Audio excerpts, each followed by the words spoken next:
ഹിജാബ് വിവാദം തുടരുന്നതിനിടെ Ernakulam Palluruthy saint Rita's public സ്കൂളിൽ 2 കുട്ടികൾ കൂടി പഠനം നിർത്തുന്നു. 2ലും 3ലും പഠിക്കുന്ന വിദ്യാർത്ഥികളാണ് ടിസിക്കായി അപേക്ഷ നൽകിയത്. തോപ്പുംപടിയിലെ അവർ ലേഡീസ് കോൺവെന്റ് സ്കൂളിലാണ് കുട്ടികളെ ചേർക്കുക. അതേസമയം ഹിജാബ് ധരിക്കുന്നതിന് വിലക്ക് നേരിട്ട വിദ്യാർത്ഥിനിയെ കുടുംബം ഉടൻ സ്കൂൾ മാറ്റില്ല.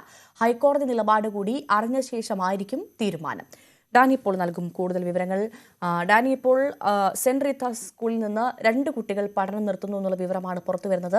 ഇതിനുള്ള കാരണം എന്താണ്? ഈ ഹിജാബുമായി ബന്ധപ്പെട്ട് സ്കൂൾ എടുത്ത നിലപാടാണോ ഈ കുഞ്ഞുങ്ങളുടെ രക്ഷിതാക്കളെ ഇത്തരത്തിൽ കുട്ടികളെ സ്കൂളിൽ നിന്ന് മാറ്റാനുള്ള കാരണമായി അവർ പറയുന്നത്? എന്താണ് സംഭവം?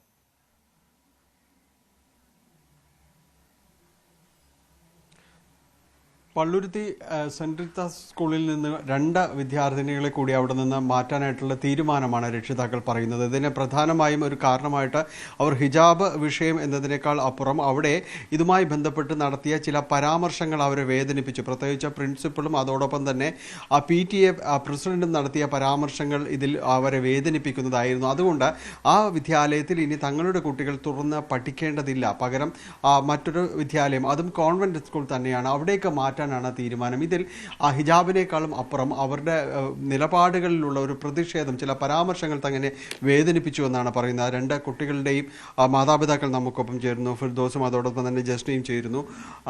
ഇങ്ങനെ ഒരു സമൂഹ മാധ്യമങ്ങളിൽ ഒരു പോസ്റ്റ് വരുന്നു. എന്തുകൊണ്ടാണ് ഈ ഒരു തീരുമാനത്തിലേക്ക് പോകാനുള്ളൊരു കാരണം? ഒരു തീരുമാനം എടുക്കാനുള്ള കാര്യം എന്ന് പറഞ്ഞാൽ മെയിൻ റീസൺ ഇവിടെ ആ കുട്ടിക്കെതിരായിട്ട് അവർ പറഞ്ഞ ചില പരാമർശങ്ങൾ തന്നെയാണ്. കാരണം ഒരു കുട്ടി ഹിജാബ് ഇട്ട് വന്നു കഴിഞ്ഞാൽ മറ്റുള്ള കുട്ടികൾക്ക് ഭയം ഉളവാക്കുന്നു എന്നുള്ള രീതിയിലത്തെ പരാമർശങ്ങളാണ് അവർ അവിടെ ഉന്നയിച്ചിരിക്കുന്നത്. അത് നമുക്ക് ശരിക്കും ഒരിക്കലും ആക്സെപ്റ്റബിൾ അല്ല. അത് നമ്മളെ സംബന്ധിച്ചിടത്തോളം നമ്മൾ സാമുദായികപരമായിട്ടാണെങ്കിലും അതുപോലെ മറ്റുള്ള മതക്കാരോടാണെങ്കിലും നല്ല രീതിയിൽ തന്നെ പെരുമാറി നല്ല രീതിയിൽ മുന്നോട്ട് പോകുന്ന ആൾക്കാരാണ് നമ്മൾ.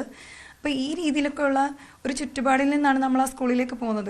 അപ്പോൾ ഇങ്ങനെയുള്ള പരാമർശങ്ങൾ പറയുമ്പോൾ നമ്മുടെ കുഞ്ഞുങ്ങൾക്ക് ഉണ്ടായേക്കാവുന്ന ചില മുന്നിലേക്കുള്ള ബുദ്ധിമുട്ടുകൾ അത് കണക്കിലെടുത്ത് അവർക്ക് നാളെ സ്വതന്ത്രമായിട്ട് അവരുടെ അവകാശങ്ങൾ നേടിയെടുത്ത് ജീവിക്കാൻ പറ്റുന്ന രീതിയിലുള്ള ഒരു സാഹചര്യമായിരിക്കണം അവർക്ക് സ്കൂളിൽ ഉണ്ടാവേണ്ടത്.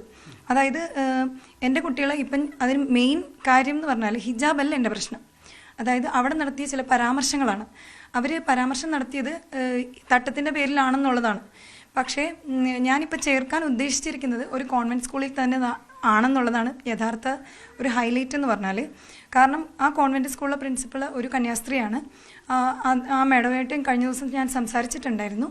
ആ മേഡം എന്നോട് പറഞ്ഞൊരു കാര്യം എന്ന് പറഞ്ഞാൽ, മോളെ ഞങ്ങൾ എല്ലാവരെയും ചേർത്ത് നിർത്തുന്ന ആൾക്കാരാണ്. അപ്പം ഞങ്ങൾക്ക് ഈ ഹിജാബ് ഇടുന്നതോ അല്ലെങ്കിൽ അങ്ങനത്തെ ഒരു പ്രശ്നങ്ങളും നമുക്കില്ല. നമ്മളെല്ലാ കുട്ടികളെയും ഒരേപോലെ കാണുന്ന ആൾക്കാരാണ് എന്നാണ് പറഞ്ഞത്.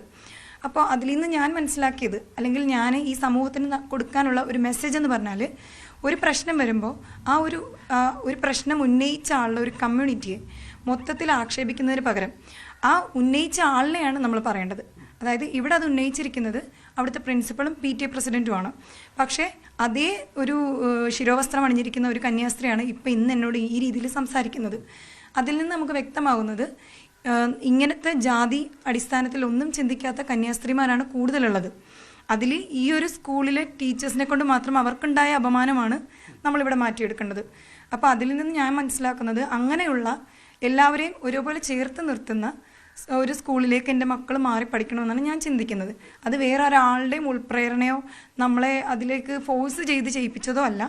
എൻ്റെയും ഭർത്താവിൻ്റെയും മാത്രം തീരുമാനമാണത്.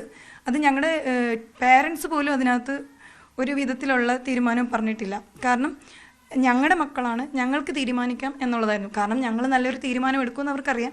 അതിൻ്റെ പേരിൽ ഞങ്ങൾ 2 പേരും ഇരുന്ന് തീരുമാനിച്ചതിൻ്റെ പേരിലാണ് ഇങ്ങനൊരു TC ഞങ്ങൾ കൊടുത്തിരിക്കുന്നത്. കൂടുതൽ കുട്ടികൾ വരുന്നത് അങ്ങനെ നിങ്ങൾ മറ്റുള്ളവർ അന്വേഷിച്ചിരുന്നോ? ഏതെങ്കിലും കുട്ടികൾ കൂടുതൽ പേരുണ്ടോ ഇതുപോലെ മാറ്റുന്നത്? ഇല്ല, അങ്ങനത്തെ അന്വേഷണങ്ങളൊന്നും വന്നില്ല. ഞങ്ങളുടെ മക്കളുടെ കാര്യം കുറിച്ച് മാത്രം ചിന്തിച്ചുള്ളൂ. നമ്മുടെ മക്കൾ അവിടെ പഠിക്കണ്ട, അവർ നല്ലൊരു സാഹചര്യത്തിൽ പഠിച്ചാൽ മതി എന്നൊരു തീരുമാനം അത്രേ ഉള്ളൂ.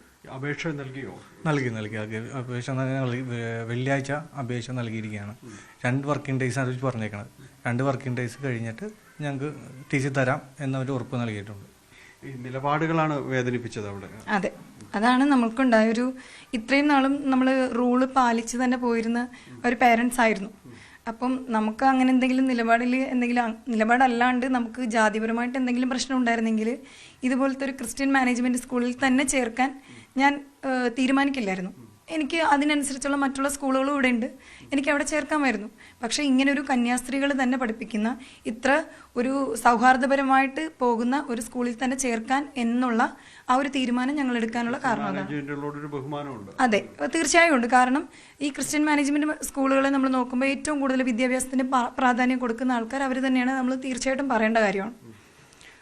ഇനിയിപ്പോ വൈകാതെ എവിടേക്ക് വിടും അല്ലേ? വൈകാതെ ക്ലാസ്. അതെ, നമുക്ക് TC കിട്ടി, അത് അഡ്മിഷൻ ആയിക്കഴിഞ്ഞാൽ ഉടനെ ക്ലാസ്സിൽ ചെല്ലാമെന്ന് പറഞ്ഞിട്ടുണ്ട് മിസ്. എന്തായാലും ഈ വിഷയത്തിൽ നിലപാട് വ്യക്തമാക്കി കഴിഞ്ഞു. സ്കൂളിൽ നിന്ന് മറ്റൊരു വിദ്യാലയത്തിൽ, സെന്റ് റീത്താസിൽ നിന്ന് മറ്റൊരു ഇടത്തേക്ക് മാറ്റുക എന്ന് തന്നെയാണ് തീരുമാനിച്ചിരിക്കുന്നത്. അതോടൊപ്പം തന്നെയാണ് ഈ കുട്ടിയുടെ മാതാവ്, നേരത്തെ ഹിജാബ് വിവാദത്തിലുണ്ടായ കുട്ടിയുടെ മാതാപിതാക്കളുടെ ഒരു തീരുമാനം. ഇപ്പോൾ കുട്ടിയുടെ TC വാങ്ങിക്കുന്നില്ല. ഹൈക്കോടതി ഈ വിഷയത്തിൽ ചില കാര്യങ്ങൾ പറഞ്ഞിട്ടുണ്ട്. വെള്ളിയാഴ്ച കേസ് വീണ്ടും പരിഗണിക്കുന്നുണ്ട്. അതിനുശേഷം അതിൽ കൂടി നിലപാട് അറിഞ്ഞിട്ട് മതി ആ കുട്ടിയെ അവിടെ നിന്ന് TC വാങ്ങിക്കുക എന്നതാണ് അവരും തീരുമാനിച്ചിരിക്കുന്നത്. ഡാനി പോളാണ് കൊച്ചിയിൽ നിന്നും വിവരങ്ങൾ നൽകിയത്. ഹിജാബ് വിലക്കുന്ന സ്കൂളുകളുടെ കണക്കെടുത്ത് സമസ്തയുടെ കീഴിലുള്ള യുവജന വിദ്യാർത്ഥി സംഘടനകൾ വർഗീയത പരത്തുന്ന സ്കൂളുകളെ കണ്ടെത്താനാണ് ശ്രമമെന്നാണ് വിശദീകരണം. മുസ്ലിം പെൺകുട്ടികൾക്ക് മതാചാരപ്രകാരം വസ്ത്രം ധരിക്കാൻ അനുമതി നിഷേധിക്കുന്നത് കേരളത്തിൽ വർദ്ധിച്ചുവരുന്ന സാഹചര്യത്തിലാണ് തീരുമാനമെന്നും സംഘടന വിശദീകരിക്കുന്നു. ഗൂഗിൾ ഫോം വഴിയുള്ള വിവരശേഖരണത്തിന് കണക്ക് പരസ്യപ്പെടുത്തുമെന്നാണ് പ്രഖ്യാപനം. ഹിജാബ് വിഷയത്തിൽ പുതിയ ഒരു നീക്കവുമായിട്ടാണ് മുസ്ലിം സാമുദായിക സംഘടനകളുടെ അല്ലെങ്കിൽ സംഘടനകളുടെ നേതാക്കളുടെ നീക്കങ്ങൾ. SKSS നേതാവായ സത്താർ പന്തലൂരിന്റെ ഒരു ഫേസ്ബുക്ക് പോസ്റ്റാണ് ഈ പുതിയ നീക്കങ്ങളുടെ അടിസ്ഥാനം. മുസ്ലിം പെൺകുട്ടികൾക്ക് മതാചാരപ്രകാരം വസ്ത്രം ധരിക്കാൻ അനുമതിയില്ലാത്ത സ്ഥാപനങ്ങളുടെ കണക്ക് ശേഖരിക്കുന്നു എന്നൊരു FB പോസ്റ്റാണ് അദ്ദേഹം ഇട്ടത്. മാത്രമല്ല ആ പോസ്റ്റിൽ തന്നെ ഒരു ഗൂഗിൾ ഫോമിൽ ഏത് സ്ഥാപനമാണ്, എവിടെയാണ് എന്നുള്ള വിശദാംശങ്ങൾ നൽകാനുള്ള സംവിധാനങ്ങളും ഒരുക്കിയിരുന്നു. അത്തരത്തിൽ ഈ ഒരു മുസ്ലിം വേഷം ധരിക്കാൻ അനുവദിക്കാത്ത സ്ഥാപനങ്ങൾ ഏതെല്ലാമാണെന്ന് മനസ്സിലാക്കുവാനും അവരെ പരസ്യപ്പെടുത്തുവാനുമാണ് ഒരു നീക്കമെന്നായിരുന്നു അദ്ദേഹത്തിൻ്റെ ഫേസ്ബുക്ക് പോസ്റ്റ്. വലിയ തോതിൽ തന്നെ ഇത് ചർച്ചയാവുകയും ഇത് മറ്റൊരു വർഗീയ വേർതിരിവിനുള്ള നീക്കമായിട്ട് വിമർശിക്കുന്ന സാഹചര്യം ഉണ്ടാവുകയും ചെയ്തു.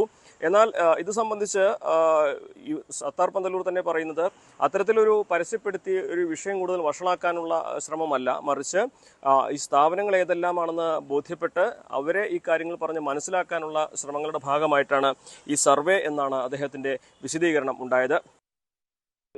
പ്രശ്നങ്ങളുള്ള സ്ഥാപനങ്ങൾ ഏതാണെന്ന് കണ്ടെത്തുകയും നല്ല രീതിയിൽ ആ വിഷയങ്ങൾ ഇവിടെ പരിഹരിക്കപ്പെടുന്ന സാഹചര്യത്തിലേക്ക് എത്തണം. നമുക്കറിയാം, ധാരാളം ക്രിസ്ത്യൻ മാനേജ്മെന്റുകളുടെ കീഴിലുള്ള സ്കൂളുകളിൽ ധാരാളം മുസ്ലിം വിദ്യാർത്ഥികൾ പഠിച്ചുകൊണ്ടിരിക്കുന്നുണ്ട്.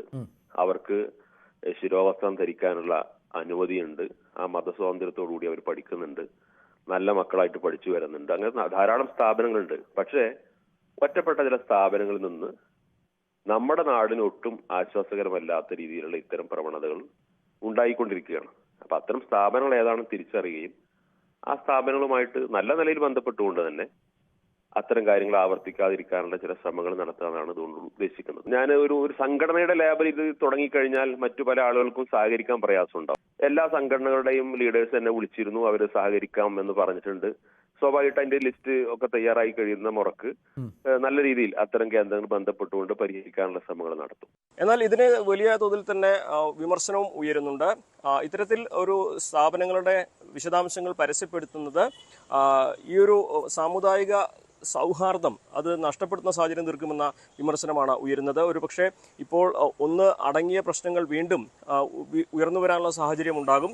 മാത്രമല്ല സമസ്ത നേരിട്ടല്ലെങ്കിൽ പോലും മറ്റു സാമുദായിക സംഘടനകളും ഇതിൻ്റെ ചുവട് പിടിച്ചു വരികയാണെങ്കിൽ മറുവശത്ത് ക്രൈസ്തവ അല്ലെങ്കിൽ മറ്റു മത സ്ഥാപനങ്ങളുടെ ഭാഗമായിട്ടുള്ള സംഘടനകളും ഇതേ നീക്കവുമായി വരാനുള്ള സാധ്യതയുണ്ട്. അങ്ങനെ ഒരു പ്രശ്നം കൂടുതൽ വഷളാക്കുന്ന തരത്തിലേക്ക് ഈ സാഹചര്യങ്ങൾ എത്തിച്ചേരുമെന്നൊരു വിലയിരുത്തലും ഇതിൻ്റെ ഭാഗമായിട്ട് ഉയരുന്നുണ്ട്. എന്നാൽ സമസ്തയടക്കമുള്ള സംഘടനകൾ നേരിട്ട് ഇതിൽ ഇടപെടുന്നില്ല എന്നൊരു വിശദീകരണമാണ് അവർ നൽകുന്നതെങ്കിൽ പോലും സമസ്തയുടെ ഭാഗമായിട്ടുള്ള പോഷക സംഘടനകളുടെ നേതാക്കളാണ് ഇത്തരം നീക്കങ്ങൾക്ക് നേതൃത്വം കൊടുക്കുന്നത്. ഇത് നിലവിൽ പ്രശ്നങ്ങൾ പരിഹരിക്കാനുള്ള നീക്കങ്ങളുടെ ഭാഗമായിട്ടാണ് എന്ന് അവർ വിശദീകരിക്കുമ്പോഴും എന്തായിരിക്കും ഇതിൻ്റെ അടുത്തൊരു ഘട്ടം ഉണ്ടാവുക, എങ്ങനെയായിരിക്കും ഇത് ഫലത്തിൽ വരിക എന്നതാണ് കണ്ടറിയേണ്ടത്. നിലവിൽ എല്ലാം പരിഹരിക്കാനുള്ള ശ്രമങ്ങളുടെ ഭാഗമായിട്ടാണ് ഈ നീക്കങ്ങളെന്ന് നേതാക്കൾ പറയുമ്പോഴും ഉയരുന്ന ആശങ്ക ഇത് സാഹചര്യങ്ങൾ മോശമാക്കുമോ എന്നുള്ളതാണ്. മലപ്പുറത്ത് നിന്നും CV അനുമോദ്, ന്യൂസ് 18. ശിരോവസ്ത്ര വിവാദത്തിൽ മന്ത്രി വി ശിവൻകുട്ടിയുടെ നിലപാട് ആത്മാർത്ഥതയില്ലാത്തതെന്ന് യൂത്ത് കോൺഗ്രസ് സംസ്ഥാന ജനറൽ സെക്രട്ടറി VP ദുൽകിഫിൽ. മന്ത്രി പറയുന്നതനുസരിച്ച് അല്ല പ്രവർത്തിക്കുന്നത്. ഇത് കാരണം കുട്ടിക്ക് പഠനം നിർത്തേണ്ടി വന്നെന്നും ദുൽകിഫിൽ പറഞ്ഞു.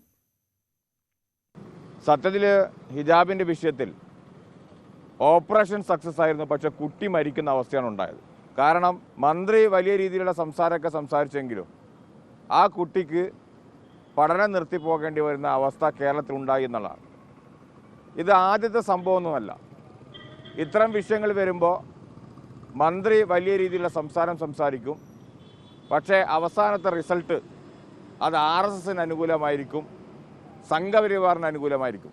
നമുക്കറിയാം, പാലക്കാട് സ്കൂളിലെ ബോംബ് സ്ഫോടനവുമായി ബന്ധപ്പെട്ടുകൊണ്ട് അന്ന് മന്ത്രി പ്രസ്താവിച്ച പ്രസ്താവന അതിൻ്റെ NOC ഞങ്ങൾ പിൻവലിക്കുമെന്നതാണ്. കഴിഞ്ഞ 3 മാസമായിട്ട് അതിനെക്കുറിച്ച് അദ്ദേഹത്തിന് മിണ്ടാട്ടമില്ല. ഈ വിഷയത്തിലും അദ്ദേഹം 2018 ജസ്റ്റിസ് മുസ്താഫിൻ്റെ വിധിയുമായി ബന്ധപ്പെട്ടുകൊണ്ട്, അത് സിംഗിൾ ബെഞ്ചിന്റെ വിധിയാണ്. പുനഃസംഘടനയിൽ തഴയപ്പെട്ട ചാണ്ടി ഉമ്മനും അബിൻ വർക്കിക്കുമായുള്ള ഓർത്തഡോക്സ് സഭയുടെ സമ്മർദ്ദം തള്ളി കോൺഗ്രസ്. സഭയുടെ തീരുമാനമനുസരിച്ചല്ല കോൺഗ്രസ് പുനഃസംഘടന നടക്കുകയെന്ന് KPCC അധ്യക്ഷൻ സണ്ണി ജോസഫ് പ്രതികരിച്ചു.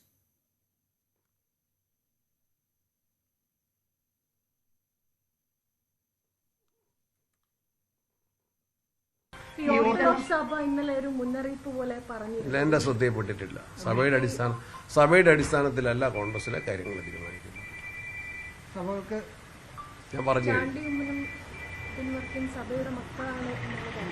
ഒക്കെ മക്കള് തന്നെ, അതിന് സംശയമൊന്നുമില്ല.